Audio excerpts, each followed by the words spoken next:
difficulties here with Manchester United. Mm. I think he was okay at Villa when he went on loan there, but he's Yeah. been a little bit at war with football, isn't he? So, or he was, because of his political interests and so on. But Mm. yeah, Tuchel obviously likes him, and on his day, he's as good a winger as anybody. I mean, he can get down the wing, put crosses over. He can be in there and score himself. So Mm. that's what we want. What's best for the team. Harry Kane, of course, is he's a shoe-in for the striker's role, isn't he? Really, he's broken more records. I saw that the other day at Bayern Munich. I think some clubs here have been hoping he's going to return to the Premier League quite soon, because there have been whispers to that effect for a few weeks now. But I see he said the other day, I think his quote was something like he's in no rush to come back to the Premier League. So Mm. he's obviously well settled, and I guess his family too, in Germany. He must enjoy the life there. He's playing very good football, although there are those who say the German Bundesliga is not as competitive. It's not as I think they've won the league a lot of times in the last few years, Bayern Munich, which I know can happen here. We had Man City for 4 years, but they won it more. So I think that the overall quality of the football there is probably not. It doesn't quite match the Premier League, but there's no criticism of Kane at all. No. I know there are some who've expressed disappointment, some footballers or pundits, that he hasn't stayed in the Premier League to beat Alan Shearer's record of, I think it's 265 Premier League goals. Harry Kane was on around 200, I think.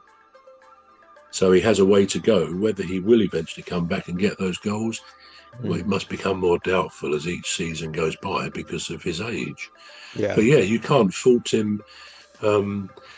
Some people already say, and I know because I've talked to people about it, already say that he doesn't do enough now in the England team. That I never see him as like a goal hanger, as we used to say, but I don't think he's the sort of player who wants to constantly be coming back to defend, because he won't be effective in his true role of a striker. And I've always felt at Tottenham as well, he's a world-class striker.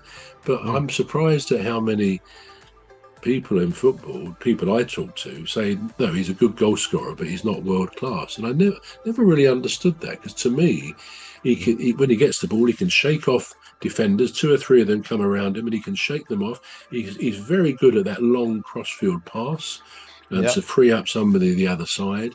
He's got a real knack for scoring goals, like Gary Lineker used to have when he played. So I don't see why that can't be considered a world-class player. And the fact that he's broken all these records suggests, in Germany, suggests that he has come from a slightly better quality league. And it shows itself in what he's achieving in Germany, which a lot of German footballers or players over there haven't done before. So for me, he's a natural choice, but I'm not sure that would be the case after the World Cup. I think he may have, again, seen his better days internationally, and it may suit him anyway then to hang up his international boots. But we'll see. We'll see. Yeah, we'll see. Right. Okay. So, predictions for tomorrow? Well, difficult one, really. To sort of put a big score as a prediction is a bit. It's Wales. A bit arrogant. Yeah, It's I know, Wales. but it's a difficult one. I think England should win.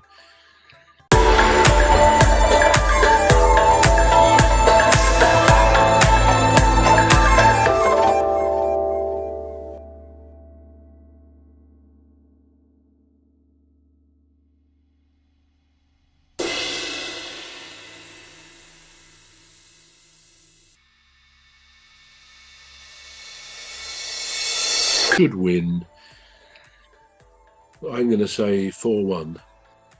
That's it. That's what I'm looking for. At least it's going to be a goal fest. Do you think? Do you think it will Well, be?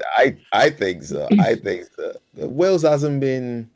They've never really been able to find the secret to win in England. I don't, and No. and that's gone back years. You see, so it's a track record there, and that's why I'm confident that it's going to be a goal fest and in favor of England anyway. Just because of that. I So don't what know. score do you say then? You got to give a score. Well, I would say 5 or 6. 5 or 6. Yeah, Well, you could be right.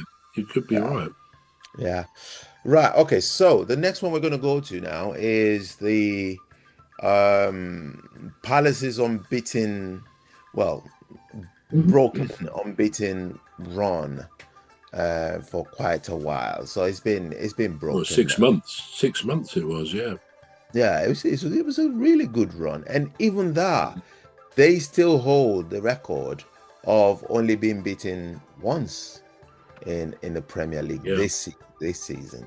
yeah. So let's look at that match. What happened there?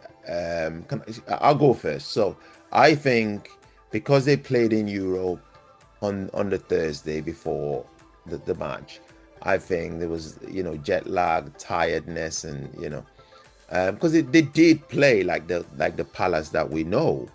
The only Mm. thing was in the second half, they seemed to, not have that uh, energy that they came in with in the first half. So over to you. Let's hear what happened. Yeah, just out of interest, that run, which was 19 games without defeat Right? since mid-April, 6 months just about, the nearest team in Europe to that was Bayern Munich, who had gone 9 games without defeat. So you can see just how how far ahead the Palace run was. And my view is it should have been 20. And I think what you've said is exactly right. The first half, I think Palace were, well, they were excellent. They were just good. The only negative would be that once again they didn't take a couple of chances in that first half that they should have done, because they were so on top of the game. I mean, the stadium was, as we say in football, a bit of a library until they scored. I mean, in other words, there wasn't a whole lot of home support. The noise was coming from us lot. So and at half time we were 1-0 up. It should have been probably.